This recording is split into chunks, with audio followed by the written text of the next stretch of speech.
Hola, ¿qué tal amigos? Bienvenidos a Noticias 7. Nosotros primeramente saludamos a nuestro compañero Felipe Espinosa. ¿Qué tal, Felipe? ¿Cómo estás? ¿Qué tal tu día? Amigos televidentes, Vero, querida, muy buenas noches. Como siempre, un gusto, un placer que nos permita ingresar a sus hogares a esta hora de la noche. Y hacemos una invitación también para que nos puedan sintonizar, amigos televidentes, a través de www.eltelegrafo.com.es, Pública FM y a través de nuestras redes sociales. Y ahora enseguida vamos a revisar los titulares de la jornada.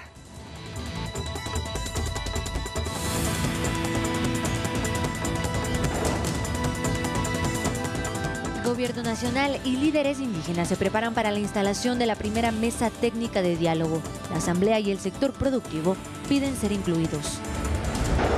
Los candidatos para las elecciones seccionales serán elegidos por procesos de primarias en los partidos y movimientos políticos. La Policía Nacional desmanteló una red de captación ilegal de dinero. 6 personas fueron detenidas para investigaciones. Y en lo internacional, Guatemala impone el uso obligatorio de mascarilla debido al repunte de casos positivos.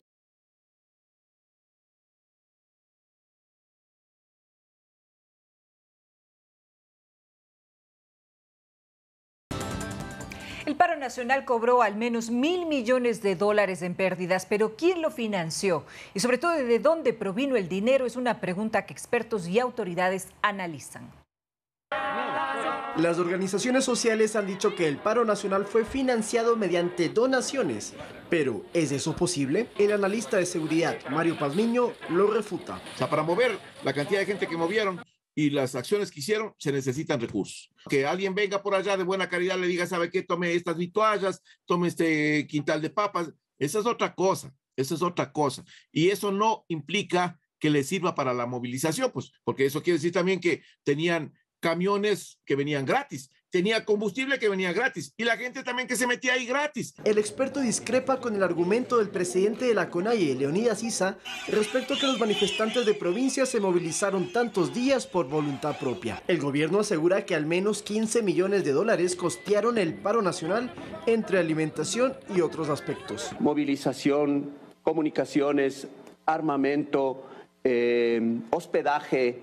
Hay una cantidad de cosas ahí que en promedio, si se habla de 100.000 manifestantes, estamos hablando a un promedio de $8 por día. Para el analista Pazmiño, habrían 3 fuentes de financiamiento que podrían haber intervenido en las movilizaciones. Puede ser el crimen organizado y el narcotráfico porque les interesa. Puede ser los actores políticos porque les interesa.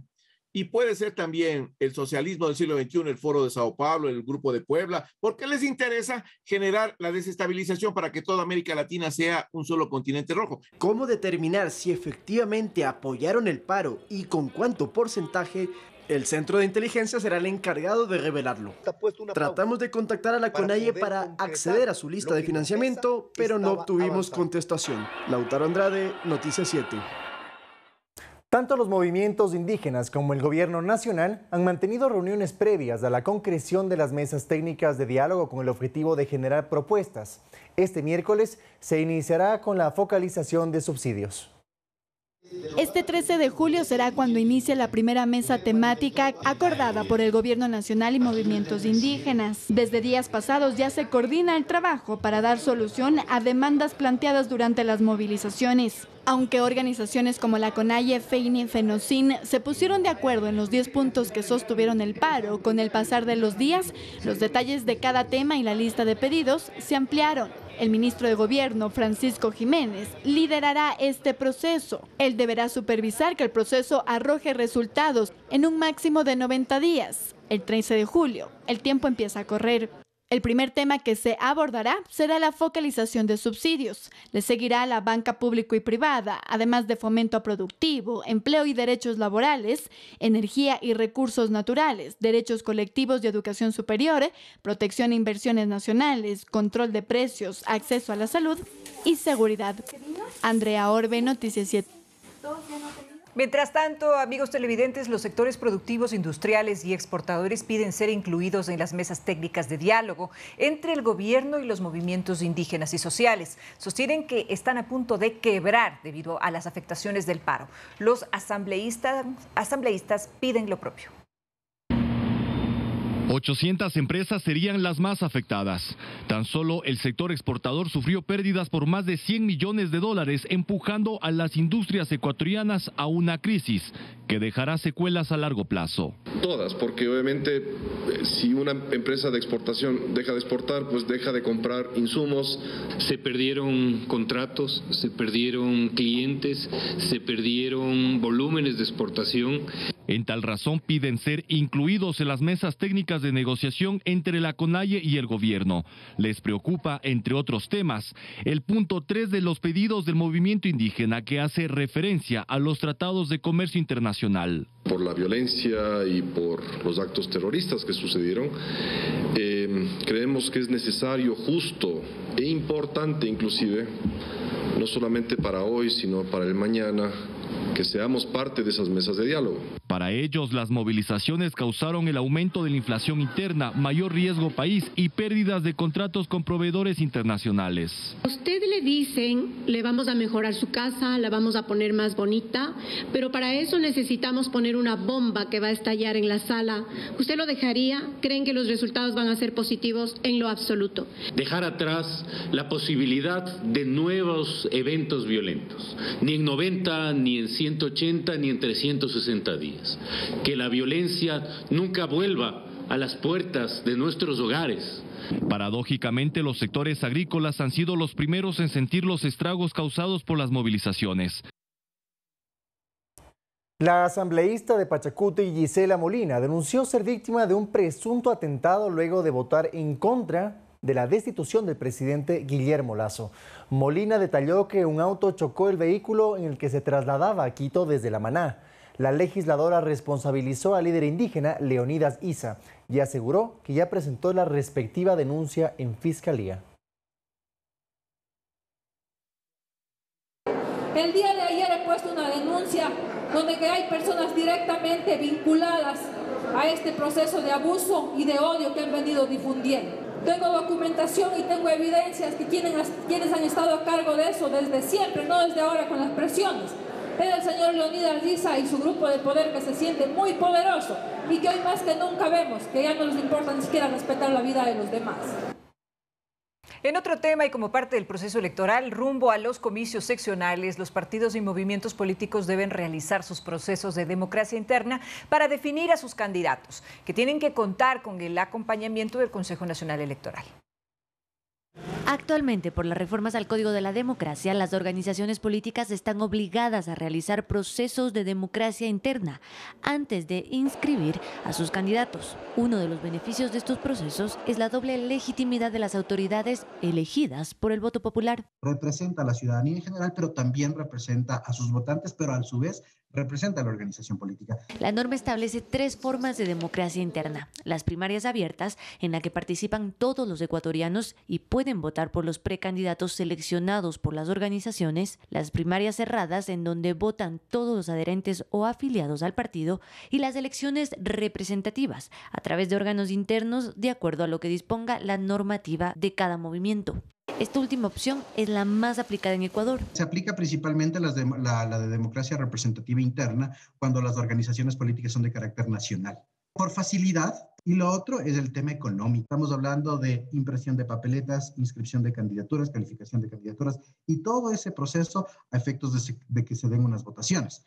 Y además también por el tiempo. Las organizaciones apenas tienen 15 días para realizar estos procesos, que deben contar con el acompañamiento del Consejo Nacional Electoral. Pero estamos hablando de casi 90.000 candidaturas que existen, ¿no es cierto? Y eso por el número de partidos políticos existentes, que son más de 200, realmente no facilita que el CNE realice estos procesos. Yo creo que en ese sentido el Consejo Nacional Electoral debe hacer una priorización. Por esto el CNE fomenta las alianzas para recortar las inmensas listas que se presentan en las seccionales. Carolina Basante, Noticias 7. Continuamos con la información porque ya se barajan nombres para candidatizarse a la alcaldía de Quito. Hay organizaciones políticas que buscan alianzas. A 7 meses de las elecciones seccionales, algunos nombres empiezan a sonar como posibles candidatos a la alcaldía de Quito. Sin embargo, conformar alianzas para reducir el número de ellos es uno de los objetivos de varias organizaciones políticas. La mañana de este lunes, por ejemplo, la Corporación Participación Ciudadana organizó un cuarto encuentro entre aspirantes de centro derecha a dirigir la ciudad. Todos dijeron ir desprendidos y estar dispuestos a dar un paso al costado si había una mejor opción que ellos. En la otra vereda, el camino tampoco está allanado. Organizaciones políticas que se autodenominan de izquierda no han dado su pronunciamiento. Sin embargo, extraoficialmente, ya hay algunos nombres que suenan. El exalcalde destituido Jorge Yunda, la ex candidata de la Revolución Ciudadana Luisa Maldonado, entre otros. Participación Ciudadana realizará la misma invitación para esa tendencia. Para el politólogo Juan Francisco Camino, que se concrete esa iniciativa es difícil. ¿Por qué? Un candidato que tal vez no tiene de entrada muchas opciones.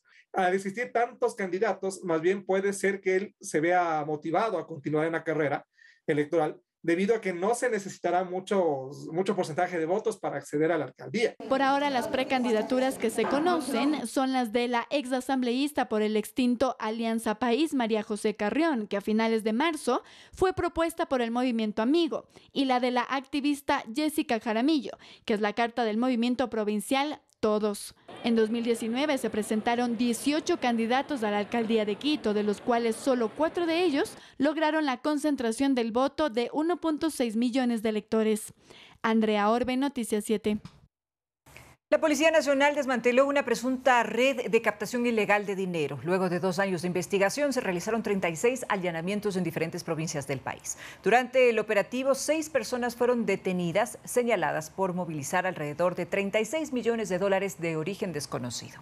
Según informó la policía, se trataba de una empresa que ofrecía intereses entre el 15 y el 50% a quienes deseaban ingresar su dinero en este sistema. Adicionalmente, compraron propiedades valoradas en 2,5 millones de dólares.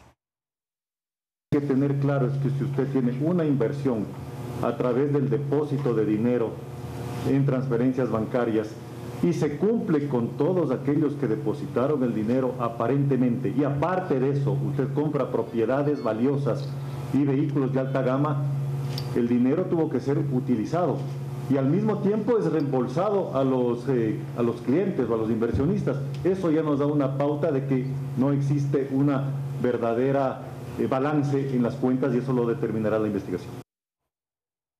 Y una unidad de policía comunitaria de la ciudad de Portoviejo fue asaltada la madrugada de este martes, 12 de julio. Los antisociales se llevaron al menos 19 armas de dotación y un chaleco antibalas. Según información preliminar, 2 hombres irrumpieron en el inmueble, drogaron y esposaron al policía que custodiaba la unidad de policía comunitaria y procedieron a perpetrar el atraco. Están tomando las acciones correspondientes. Creemos que también pasa por una falta de supervisión y control. El comandante de la provincia ha sido removido, es parte de las acciones que nos corresponde, y la investigación determinará muchas otras medidas que hay que tomar. En la Policía Nacional no se va a permitir acciones de este tipo, y todas aquellas personas que tengan la responsabilidad no solamente serán administrativamente sometidas, sino también de manera penal, y es parte de la depuración que hace la institución. Es momento de hacer una pausa. Cuando regresemos les vamos a contar sobre la donación realizada por el presidente Guillermo Lasso a la familia del sargento José Chimarro, quien falleció lamentablemente por el violento ataque a un convoy militar en la carretera a Chuchufindi. Los detalles al regresar de la pausa.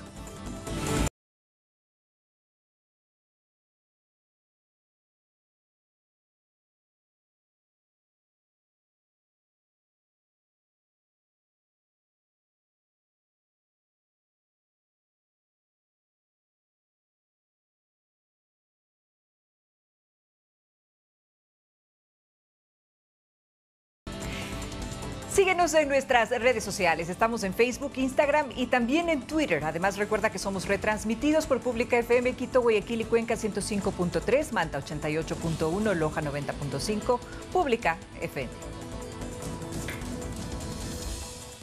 Seguimos con la información porque la afluencia de gente en los puntos de vacunación incrementó durante este inicio de semana. Las personas dicen que es por el aumento de casos positivos.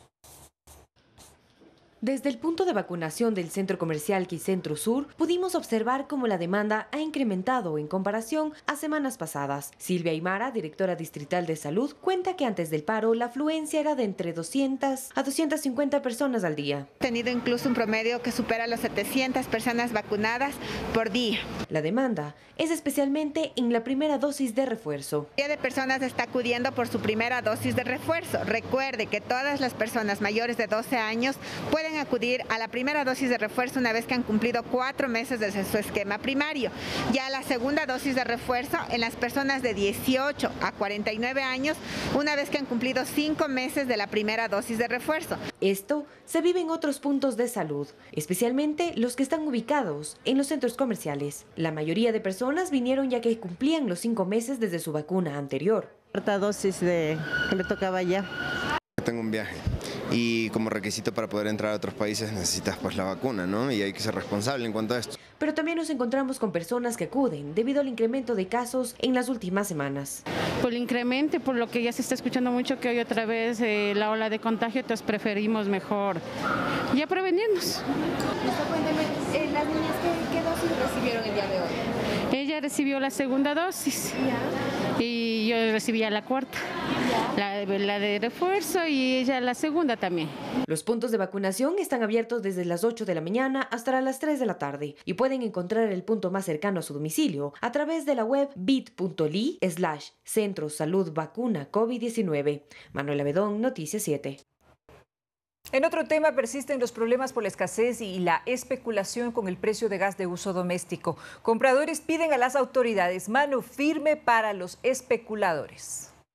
Comprar un tanque de gas en Quito se ha convertido en todo un reto, así lo indican los ciudadanos. Desde mañana, o sea, como estaba una cola tan grande, no se pudo apreciar el gas porque se ha terminado. La distribución se sigue manteniendo irregular tras el paro, así lo pudimos constatar en los centros de acopio de Guajaló, al sur de la capital. Don Ramiro Chango Luisa va intentando conseguir gas por más de 2 semanas. Definitivamente vemos que no se consigue, ni más que se madruga, se acaba enseguida y guardan todos para los señores camioneros, los distribuidores. La gente está desesperada ya que el gas es indispensable en sus hogares. Soy madre de familia, ya 3 semanas que no tengo gas y no tengo cómo cocinar. El precio oficial de la bombona es de $1.60 en centros de acopio y $3.50 en vehículos repartidores. La gente dice que esto no se cumple. Sí, y si usted compra en los carros afuera están vendiendo a $5 o $6. Yo creo que los que recolectan los carros,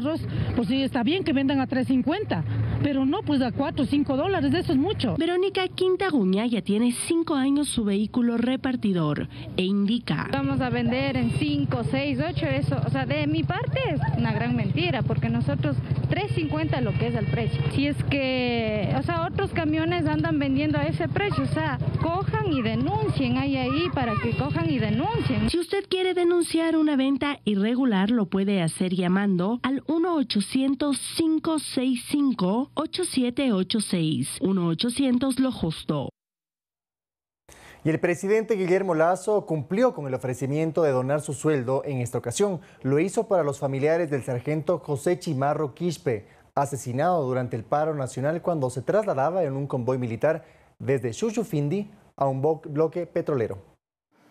Con un abrazo fraterno del que las lágrimas no pudieron ocultarse, Patricia Heredia recibió $30.000 como parte de una donación del presidente Guillermo Lasso por la muerte de su esposo, el sargento primero José Chimarro. La mujer agradeció esta ayuda económica que equivale al salario de febrero a junio del primer mandatario, con el que cubrirá los gastos de sus 2 hijos, Allison y Derlin, este último aún en el colegio, quienes quedaron huérfanos por el fatal ataque a un convoy militar en Shushufindi durante el paro nacional. Mi esposo en su trabajo perdió la vida por la democracia, porque en nuestro país haya la paz. La viuda también solicitó el bono de desarrollo humano para su suegra, doña Rosita Quispe, quien recibía una mensualidad de parte de su hijo. Le pido, señor presidente, que le declaren héroe a mi esposo, héroe nacional. El dinero no es todo en la vida, pero también están mis 2 hijos, que ellos lo necesitan. El presidente no solo que aceptó la propuesta de Heredia, sino que también le ofreció más ayuda. He decidido donar a su familia durante los próximos 5 meses mi sueldo como presidente y una suma adicional de parte mía y de mi familia. Y para la subsistencia familiar, en especial de doña Rosita María, para quien confirmo que le entregaremos el bono de desarrollo humano mensualmente. Además, la Universidad Autónoma de los Andes, donde estudia Alison, la hija mayor del sargento Chimarro, anunció que le entregará una beca completa del 100% para que finalice sus estudios universitarios. Actualmente, Alison cursa el 2º semestre. Esta beca que ha resuelto el Consejo Superior, que ha resuelto el Consejo de Regentes, busca en algo reconocer el mérito y el valor de tu señor padre. Según el presidente, no se descansará hasta dar con los culpables de este hecho. Lautaro Andrade, Noticias 7. En otro tema, el Tribunal de la Corte de Justicia de Pichincha negó el recurso de apelación que fue presentado por la asambleísta de Pachacutic, Guadalupe Llori, en contra de la sentencia de primera instancia que le negó una acción de protección por su destitución como presidenta de la Asamblea. La resolución se dio por unanimidad este martes 12 de julio, una vez que los jueces Paquita Chiluisa, Gustavo Osejo y Cristóbal Valle descartaron que se hayan transgredido los derechos alegados como vulnerados por Llori.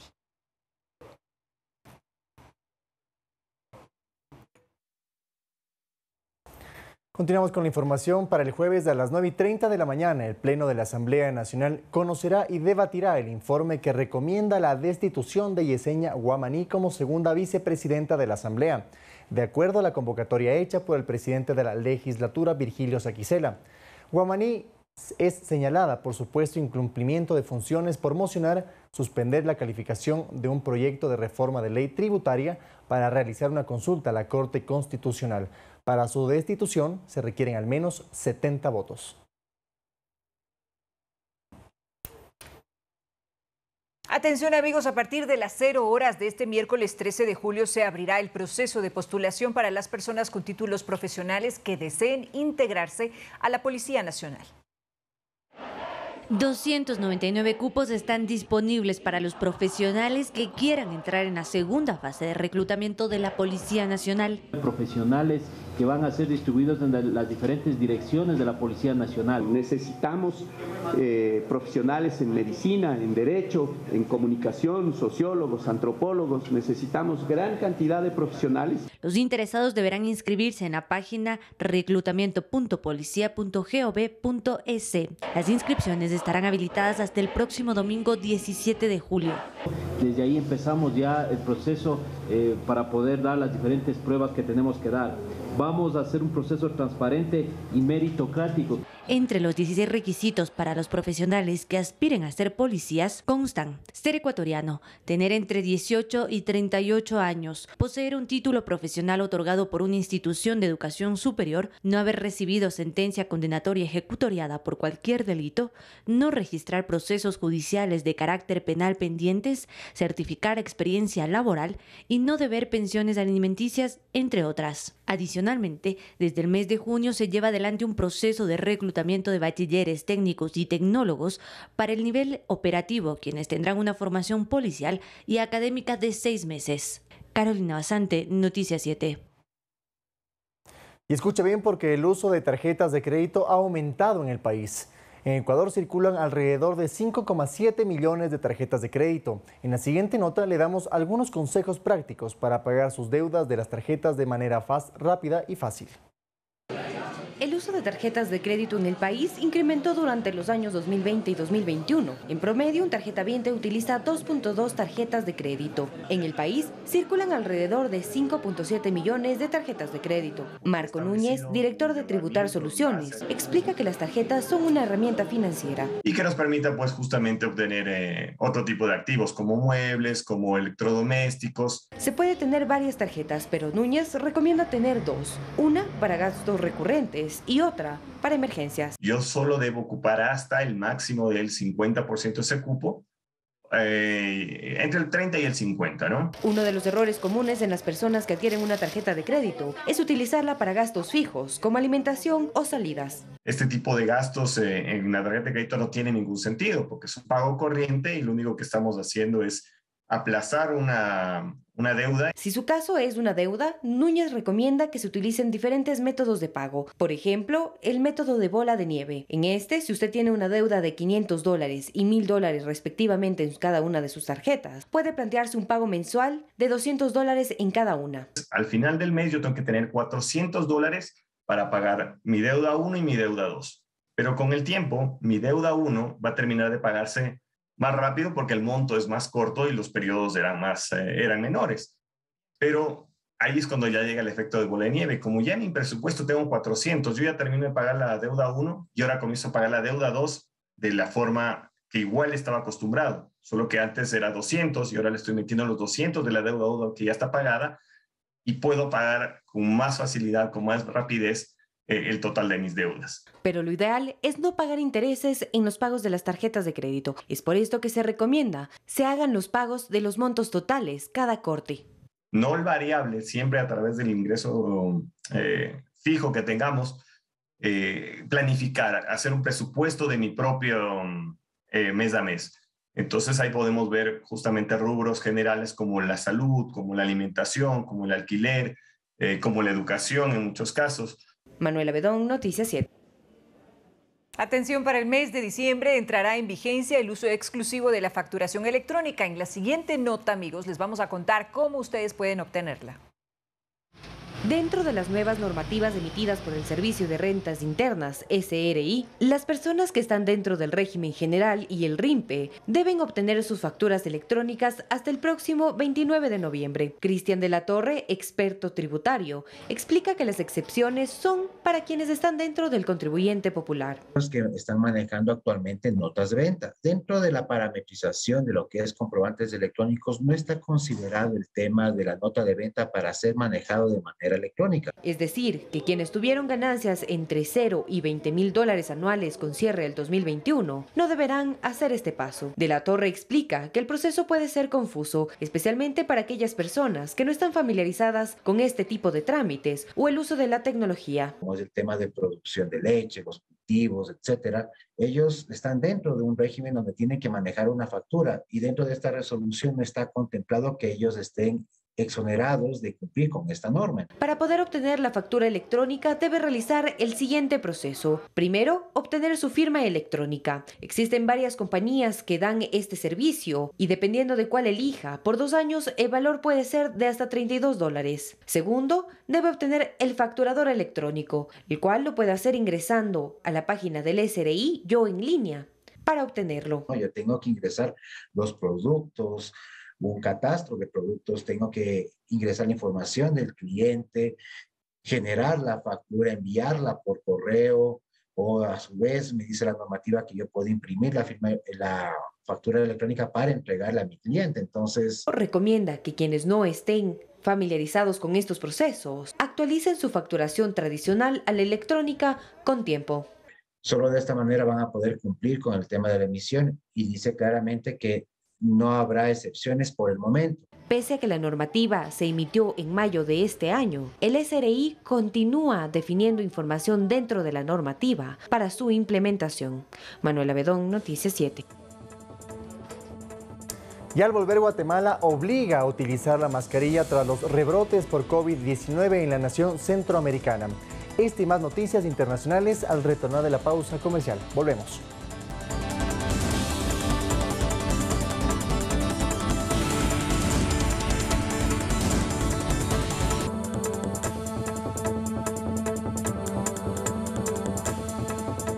Enseguida con las noticias internacionales, amigos televidentes. La plaza de Tiananmen es el símbolo de la institucionalidad china. Allí está el mausoleo del padre de la revolución, Mao Zedong, el Museo de Arte Nacional y otros edificios emblemáticos, como por ejemplo el Gran Salón del Pueblo. Y nuestro compañero Byron Galarza, quien es un corresponsal enviado precisamente por nuestro canal, recorrió el lugar con otros periodistas del continente y nos comenta a continuación en un informe la significación precisamente de todo esto. Veamos.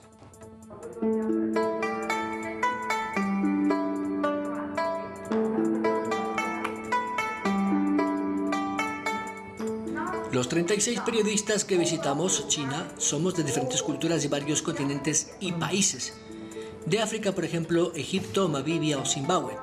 De Asia Central, Uzbekistán, Kazajistán, incluso hasta Pakistán. Los árabes también están representados de Omán y Yemen.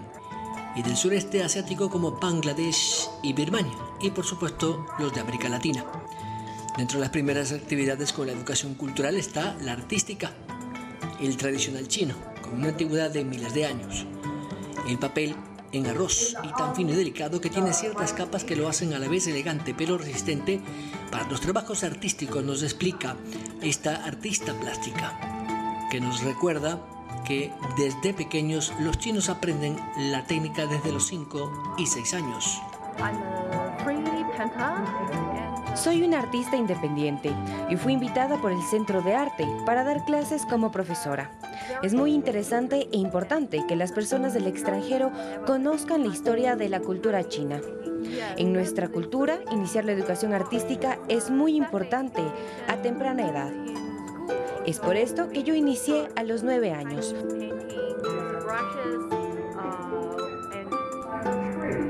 Se trata de una pintora reconocida, Yu Tang-King, quien además nos dice que la técnica viene después. La brocha es de cola de algunos animales típicos de China a quienes se les retira su pelaje por ser ideal para absorber las tintas y colores sin perder su esencia. Aunque en la técnica todos los periodistas somos inexpertos, el arte es único y depende de cada quien. Dice que los pintores en China tienen su propio estilo y aquí podemos verlo. Aunque queda claro que los periodistas somos mejores para escribir y contar historias que para pintar.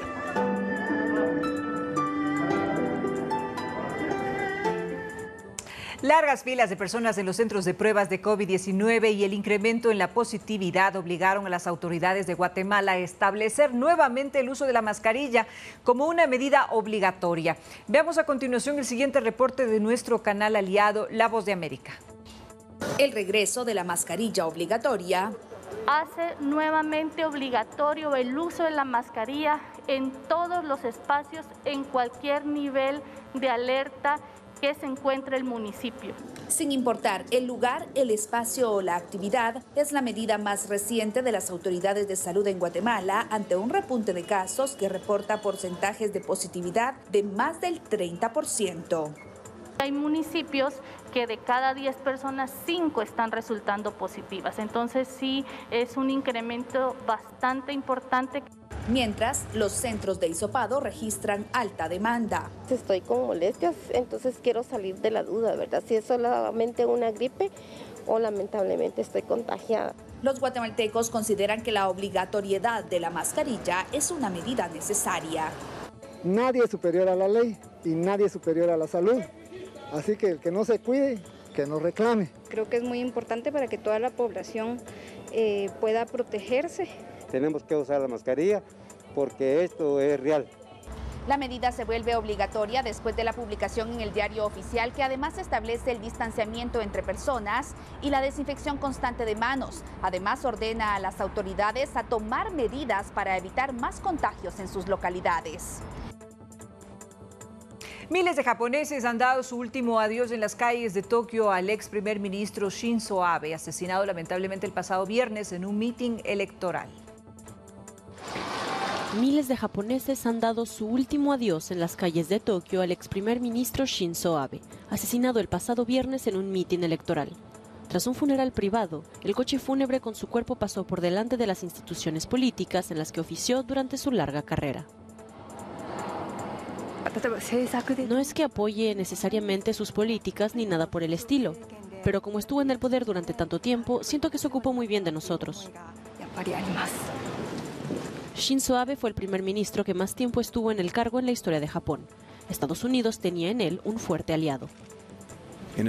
Durante su mandato, el primer ministro Abe hizo más que nadie para elevar la relación entre Estados Unidos y Japón, dijo el secretario de Estado de Estados Unidos, Anthony Blinken. Las condolencias por su muerte llegan de todo el mundo. Desde París, el presidente Macron ha hablado en nombre de sus compatriotas. Envió los saludos, la amistad y la devoción de Francia al señor Abe, a su esposa y a su familia, y al pueblo japonés. En Japón, se espera un homenaje público al ex primer ministro en una fecha y un lugar aún por determinar.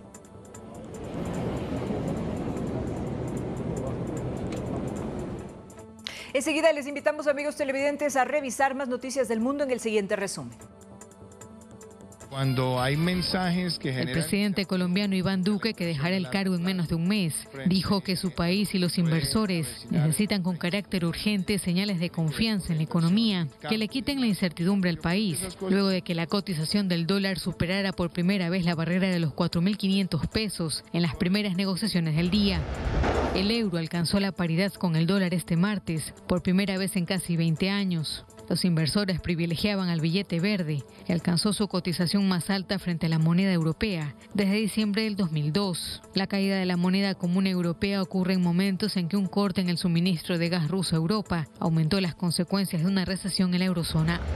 Nuevas oleadas del virus demuestran una vez más que el COVID-19 está lejos de haber terminado. Así lo afirmó este martes el director de la Organización Mundial de la Salud en una conferencia de prensa en Ginebra. Tedros Adhanom Ghebreyesus instó a los gobiernos a implementar medidas como el uso de mascarillas, una ventilación mejorada y protocolos de detección y tratamiento a medida que aumentan las hospitalizaciones y la transmisión del COVID-19. Agregó además que la pandemia se mantendrá en el rango de emergencia de salud pública de alcance internacional.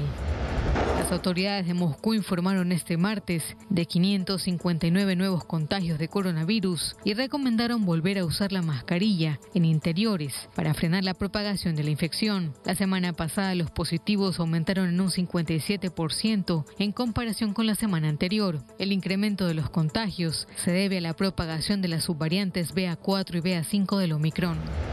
La primera imagen del telescopio James Webb, el mayor que se haya lanzado jamás al espacio, fue revelada en un evento en la Casa Blanca en el que participó el presidente de Estados Unidos, Joe Biden, que celebró el momento histórico tanto para la ciencia y la tecnología como para la astronomía y la exploración espacial. Las imágenes del universo incluyen detalles sobre la atmósfera de un lejano planeta gaseoso, una guardería estelar donde se forman estrellas y un quinteto de galaxias distantes, unos 300 millones de años luz. Hay preocupación en Europa. Agricultores advierten del alza de los precios de los alimentos tras la sequía que se registra en el viejo continente. La sequía ha afectado fuertemente a la producción de alimentos de este año en Rumanía. La carne de cerdo, los cereales y la miel podrían encarecerse, con subidas de precio estimadas en un 30 y 40%. Los expertos achacan la sequía al cambio climático.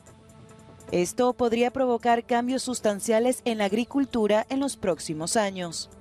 La carne de cerdo también podría encarecerse. Los ganaderos aún no se han recuperado tras la reciente subida de los precios de la energía. Y hace 5 años la peste porcina supuso un gran golpe para el sector. En Rumanía solo producimos entre el 20 y el 25% del consumo nacional de carne de cerdo fresca. Estamos aún más preocupados porque cada vez que ha habido situaciones de sequía, el forraje se ha encarecido. Si no cubrimos nuestros costes, esto nos llevará a múltiples quiebras. La sequía también podría repercutir en el precio de la miel. La sequía que ha azotado a Europa este año se traducirá en una menor producción de cereales y los agricultores tratarán de compensar sus pérdidas. Esto se reflejará en los precios tanto de los productos básicos como de los alimentos procesados. Sí. Gran resumen de noticias internacionales, amigos televidentes. Y luego de la pausa volvemos con... Así es, efectivamente, ya estamos listos con nuestro segmento deportivo y con nuestro compañero Fabián Alarcón, quien nos va a dar bastantes detalles acerca de cómo sobre todo se están desarrollando diferentes eventos deportivos y la participación de nuestras compatriotas en esta Copa América que se está viviendo, la Copa América Femenina. ¿Qué tal, Fabi? ¿Cómo estás? Muy buenas noches. Así, buenas noches. Al volver no se puede despegar de la señal de Ecuador TV, ya lo saben, por supuesto. ¿Qué pasará con Ecuador? El partido contra Chile ganó Brasil. Imagínense, candidato, eso y más al volver aquí en Noticias 7 de Ecuador TV.